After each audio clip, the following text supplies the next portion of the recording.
Oke, balik lagi bersamaku nih, Torang Sitorus.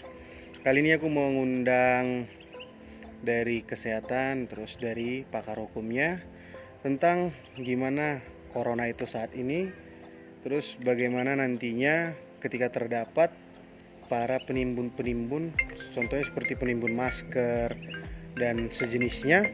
Jadi gimana nanti tentang hukumnya kita bisa tanyakan langsung pada yang ahlinya langsung.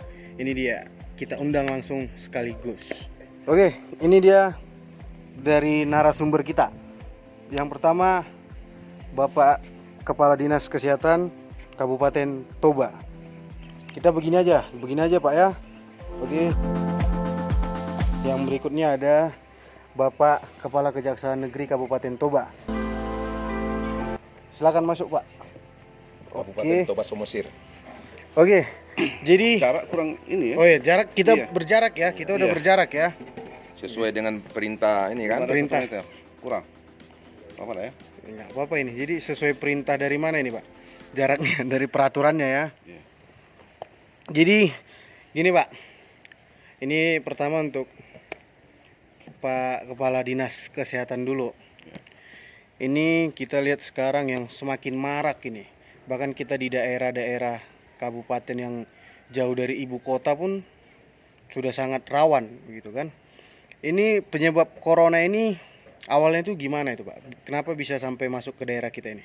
Baik, terima kasih. Kita semua tentu sudah tahu awal dari penyakit virus corona ini berawal dari kota Wuhan dari Cina. Iya. Ya, di sana wabah ini berkembang sampai di kota Wuhan itu banyak yang terpapar virus seperti yang kita ketahui juga, sampai banyak yang meninggal dunia karena virus corona ini. Jadi dengan adanya migrasi daripada manusia tentunya antar negara, tentu virus ini bisa menyebar kemana-mana. Termasuk di Indonesia, tentu yang bawa virus ini adalah seseorang yang kena virus yang positif corona. Jadi kenapa ini bisa cepat berkembang? Karena virus ini bisa berkembang kena kita melalui droplet batuk. Droplet yang dibatukkan. Baru batuk beliau ini. Ya, Pak. Jadi contohnya kita sekarang, seandainya saya Iya. positif corona, saya batuk ini kan, tentu droplet itu kan bisa sampai ke meja. Mungkin Apa droplet Droplet yang itu dikeluarkan apa? dari batuk, dari air liur kita. Ya. sejenis dahak atau gimana? Iya, bisa sejenis dahak, dia bisa juga dari air liur yang sudah positif corona. Iya, iya. Jadi contohnya di meja ini seperti kita ini, Iya. mungkin Bapak sendiri, saya mungkin nggak tahu saya corona, saya Iya. batuk tiba-tiba terpegang sama meja ini. Di tangan kita ini tentu virus itu lengket.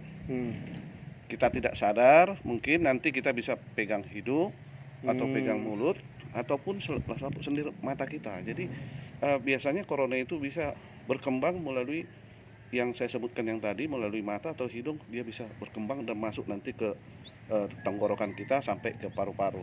Itu yang bisa perkembangannya makanya semakin banyak, karena juga memang virus ini kan tidak bisa kita lihat. Nah, itu makanya bisa berkembang semakin banyak pada manusia.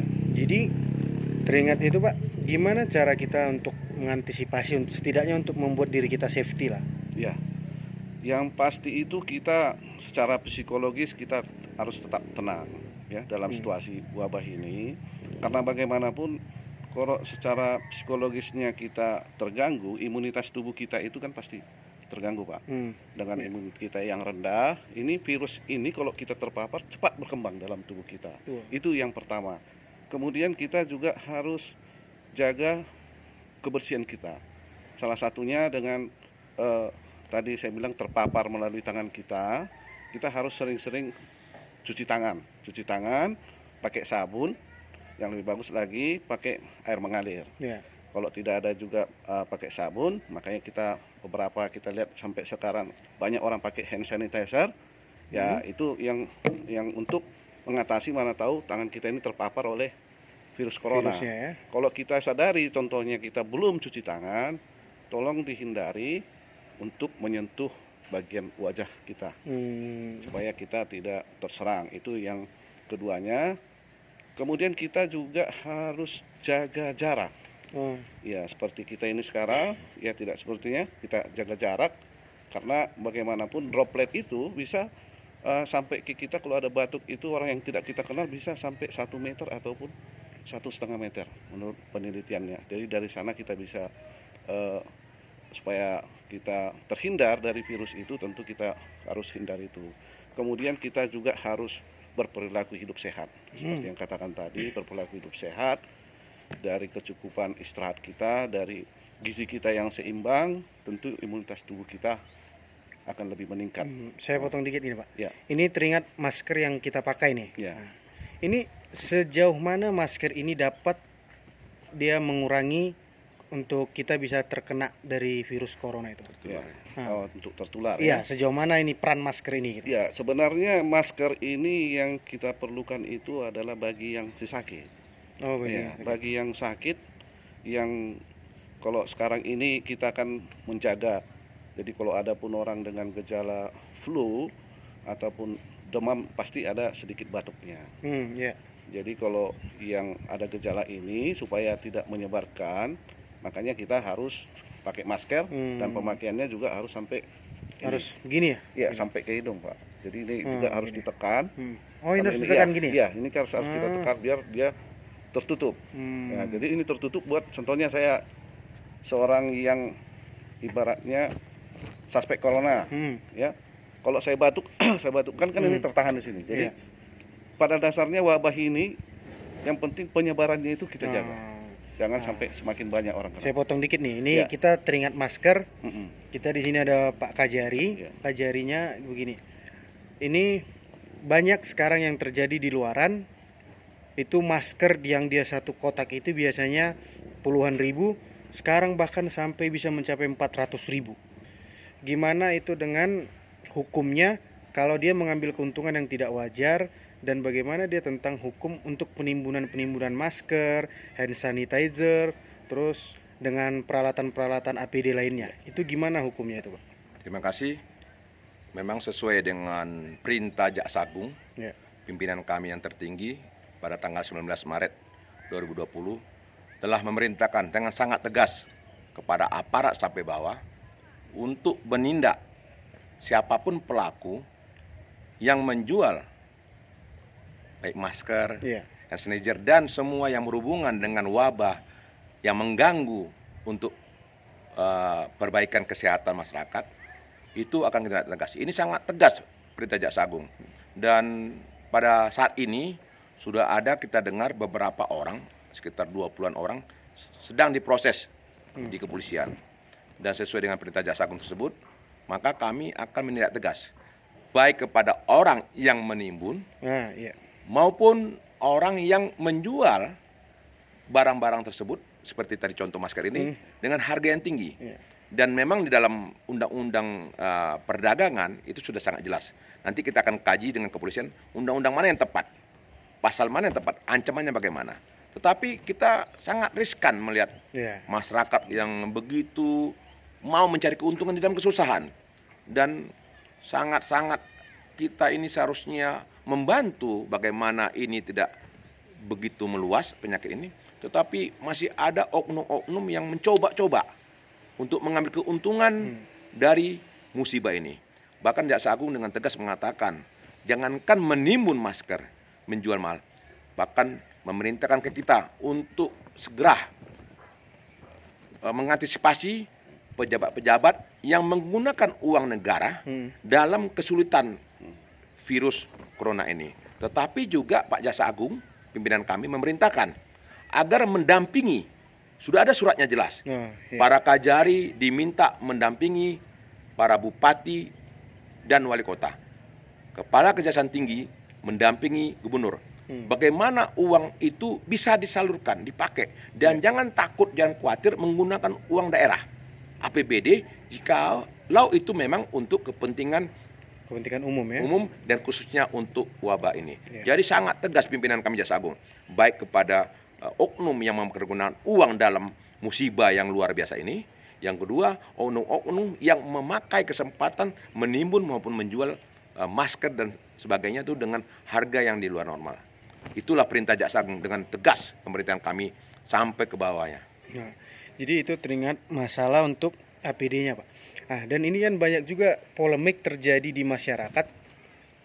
Kita contohnya baru-baru ini juga sudah keluar edaran tidak ada untuk berkumpul, membuat acara-acara sosial yang lainnya, termasuk itu pesta, mau pesta pernikahan, pesta apapun itu. Jadi tetap aja ada warga kita yang melanggar. Itu kalau dari segi hukumnya gimana itu, Pak? Sebenarnya begini, ini memang himbauan. Iya. Secara material hukuman ini memang kita pakai perda ataupun undang-undang yang spesifik. Karena apa? Karena memang kalau dikatakan undang-undang nanti dikatakan melarang untuk perkawinan, melarang untuk orang melakukan khitan massal atau melakukan pesta dan sebagainya. Itu tidak ada undang-undang. Tetapi ada undang-undang yang khusus melarang ketika memang ini menjadi dampak sosial, dampak yang lebih besar, yang menimbulkan dampak yang lebih besar terhadap timbulnya penyakit ini, itu bisa dikenakan undang-undang kesehatan. Tapi ini memang harus kita kaji. Tetapi kita nggak usah bicara masalah ancaman hukuman. Kita memang harus sebagai masyarakat, kita harus mengikuti himbauan pemerintah, himbauan pimpinan, himbauan kepala daerah. Tidak ada himbauan itu untuk tidak baik. Oleh sebab itu, makanya dibentuklah Satgas. Apa itu Satgas itu? Ya itulah fungsi yang mungkin Pak Kadis nanti akan sampaikan. Apa tuh fungsinya? Ya itu tadi. Jadi jangan apakah ini bisa dihukum, apakah ini ada ancamannya. Jangan dulu. Karena ini menjadi wabah. Ini jadi problematika. Bukan saja nasional tapi dunia. Oleh sebab itu kita sesuai dengan keputusan pemerintah, kita harus menjaga seperti Pak Kadis dikatakan, jaga kesehatan dulu. Nah, baru bagaimana dengan kita jaga kesehatan, kita menjaga kesehatan keluarga, lingkungan dan sebagainya. Apa caranya? Ada nanti Pak Kadis sampaikan. Bagaimana kita supaya kita berdiam diri di rumah, supaya kita tidak berkumpul, tidak kita bergabung-gabung. Itu. Jadi saya minta kepada masyarakat dan siapapun yang mendengar acara ini supaya jangan kita, Pak, ini kenapa dilarang? Ini mana hukumannya? Ini mana undang-undangnya? Jangan dulu kita berpolemik itu, tapi kita harus tahu ini untuk orang banyak. Ini untuk semua warga, untuk semua rakyat. Jangan kita gara-gara satu orang kita mau membawa penyakit ini kepada banyak orang. Kasihanilah keluarga kita sendiri, kasihanilah orang lain. Saya rasa begitu. Iya, terima kasih nih udah sangat jelas ini ya keterangan dari Pak Kajarinya. Kita bertanya lagi nih ke Pak Kadisnya.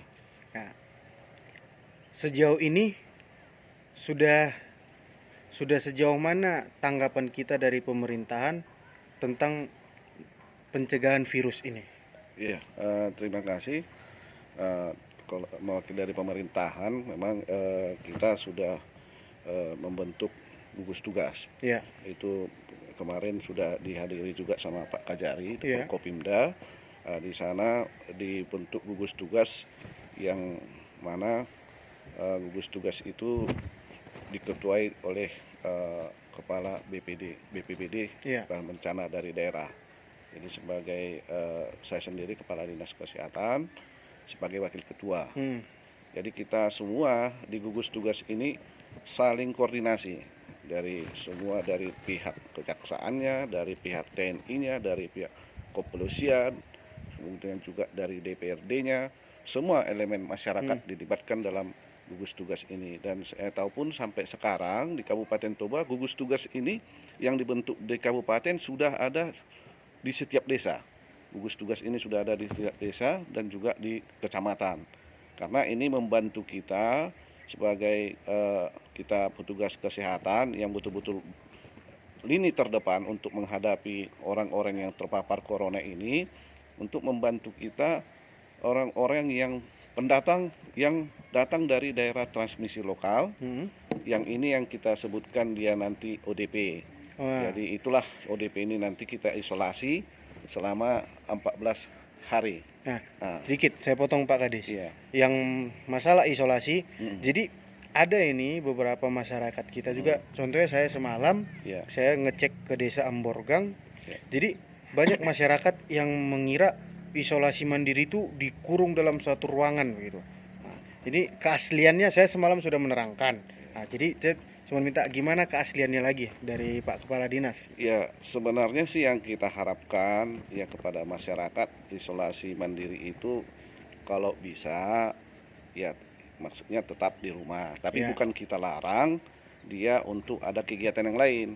Kan kita dari petugas kesehatan juga sudah sampaikan bagi orang-orang yang ODP ini, kalau dia keluar rumah harus pakai masker. Ya, kemudian interaksi di keluarga juga tetap dijaga selama 14 hari.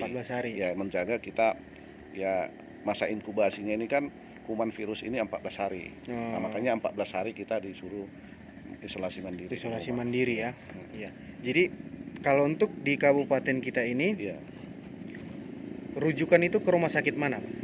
Kalau untuk Kabupaten Toba, sekarang kita kan ada 2 rumah sakit. Nih, sekarang rumah sakit Porsea, rumah sakit umum ya, rumah sakit umum daerah Porsea sama rumah sakit AKBP. Balige.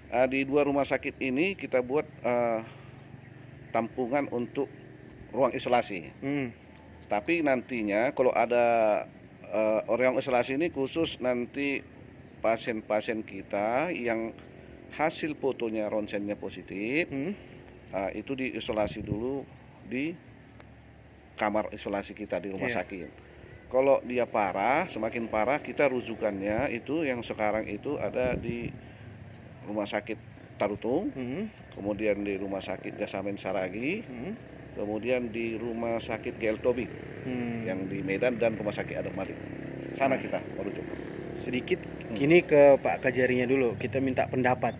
Begini Pak, jadi banyak juga rumah sakit yang kadang mereka APD-nya tidak lengkap untuk penanganan ini. Itu gimana tanggapan Bapak? Ya, kalau saya kan memang kita sangat riskan. Kita jujur memang untuk APD dan alat kelengkapan dokter ini sangat kurang. Dan kita juga miris sekali, memang dokter ini bekerja tanpa pamrih. Mereka artinya mau melayani tapi lupa akan kesehatannya dirinya sendiri. Tetapi sebagai tugasnya, kan kode etiknya seorang dokter ataupun kesehatan, ya dia harus juga tetap menampung semua pasien. Cuman bagaimana dia benar-benar bisa menjaga kesehatannya juga. Jangan hanya ceroboh, langsung membantu benar. Kode etiknya begitu, tapi dia juga kita minta, cobalah berusaha bagaimana dia membatasi dirinya terhadap pasien tersebut. Rasa mungkin Pak Kadis lebih jelas untuk menjawab. Jadi mungkin bisa ke situ, tapi kita persingkatnya begini aja Pak, karena kita sudah dapat gimana tadi tentang bahayanya virus ini, gimana dasar hukumnya, kita minta gimana ini masukan pesan Pak Kadis buat masyarakat yang lain, gimana kita untuk menghadapi corona ini gitu. Baru nanti bisa ke Pak Kadisnya gitu. Baru ke Pak Kajarinya berikutnya gitu. Yang pasti kita tahu sendiri virus corona ini dapat mematikan. Walaupun hasil penelitian sekarang dari yang positif corona itu 3-4% yang mati, meninggal dunia. Tapi kita harapkan kepada kita semua masyarakat, kita harus tetap waspada. Semua kita harus jalankan apa yang diinstruksikan pemerintah kita. Itu sudah baik untuk menjaga kesehatan kita masing-masing, menjaga penularan ini supaya memang betul-betul tidak merebak kemana-mana. Itu saya pikir. Oke, dari Pak Kajari gimana Pak? Pesan. Terima kasih. Bahkan ini instruksi Jaksa Agung langsung. Kami diperintahkan melakukan 4 hal. Satu, untuk benar-benar menjaga kebersihan tubuh dengan mencuci tangan. Yang kedua, kami harus pakai masker. Ya. 3, kami juga harus mengatur jarak Ya. dengan orang lain. Dan keempat, kami tidak bersalaman. Dan ini juga kita sudah laksanakan di kantor. Oleh sebab itu di kantor Kejaksaan Negeri Toba Samosir, di depan kantor itu, depan pintu masuk kita sudah buat tempat cuci tangan. Nah, iya. Kemudian Ya, setelah kemarin kita saya bikin kemarin tempat lihat cuci itu, Pak. tangan, kita sudah ada bikin ledengnya cuci Ya. tangan, dan setiap masuk ruangan sudah ada hand sanitizer itu. Jadi itulah yang harus kita lakukan. Oleh sebab itu juga kami dalam waktu-waktu yang mungkin saat ini, mungkin kami sudah buat membatasi program-program. Karena apa? Kita juga untuk supaya menjaga kesehatan kita dan masyarakat. Seperti ada program Intel kita, seperti program jaksa masuk sekolah. Kita sudah tunda terlebih dahulu. Sosialisasi tentang dana desa, Ya. jaga desa, kita sudah tunda. Juga pertemuan-pertemuan dengan LSM juga. Kemudian jaksa menyapa di radio maupun di TV juga kita. Jadi kita juga perintah Pak Jaksa Agung, kita coba tunda dulu bagaimana kita mawas diri dulu supaya kita sehat dan masyarakat lingkungan kita sehat. Dan oleh sebab itu kita yang harus memulai menjaga. Dan kita kalau udah bisa menjaga, maka orang lain akan bisa menjaga. Kalau kita sembrono, maka orang lain juga akan melihat kita. Ini sembrono. Kata kunci pimpinan kami Pak Jaksa Agung, kita waspada. Ya. Tetapi kita jangan terlalu khawatir. Ya. Waspada paling penting. Saya rasa demikian. Oke. Jadi terima kasih nih. Mungkin itu dulu dari Pak Kajarinya, dari Pak Kadis mungkin sudah sangat lengkap gimana hukumnya kalau dia melakukan penimbunan, gimana dampak-dampak penyakit, gimana kita Artinya- mengatasinya. Jadi mungkin video kita pembahasan dalam COVID-19 ini sudah sampai di sini, dan mudah-mudahan masyarakat semuanya juga bisa menjaga diri masing-masing. Ingat, lebih baik stay at home. Ini Bapak Kepala Dinas Kabupaten Toba Samosir, Kabupaten Toba, Bapak Dr. Jeliwan Hutapea. ya, bersama Bapak Kajari Toba Samosir. Dr. Robinson Sitorus. Oke, terima kasih buat narasumber kami. Kita begini aja Pak ya. Ya. Oke, Oke. terima kasih. Terima kasih.